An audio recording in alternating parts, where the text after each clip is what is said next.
Hello everybody.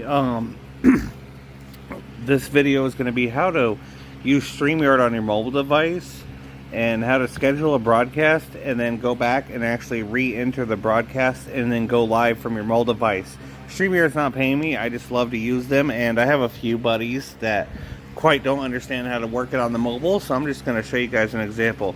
So right here we're at StreamYard. This is my StreamYard here. It's going to probably throw off my viewers on YouTube for a second while I do this recording, but it's not going to hurt nothing. I'm actually not going to go live. It's just going to schedule it.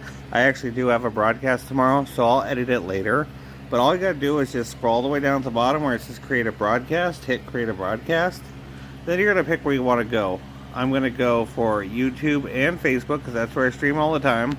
And tomorrow's broadcast obviously is small engine. You can name it whatever you want. Talk, and it's going to be episode, I believe, 6. And then I'll put something else later. I'll add a description later. But then you want to click schedule for later. You can upload a thumbnail.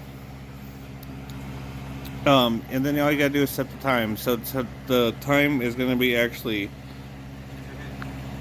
tomorrow, which is the 3rd. And I always do mine at 4 o'clock Mountain Standard Time. And from there, all you got to do is put customize for each destination.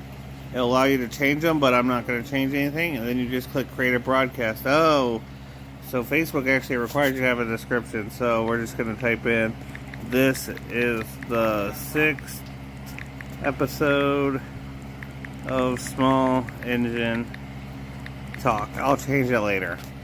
So create a broadcast again.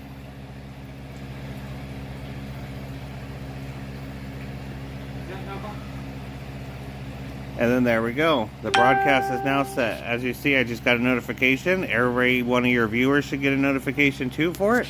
Then now all you got to do is click on the broadcast. And then click enter the studio. It should load up. Now what you got to do is just click go live.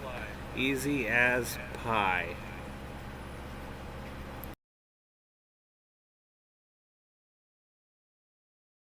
Don't want to go live, you just want to check it, you could always click on this. You can click edit, you could delete it, you can view it on either studio, you can invite right away, or you just click enter studio again and bam, there you go. And that's how you'll be going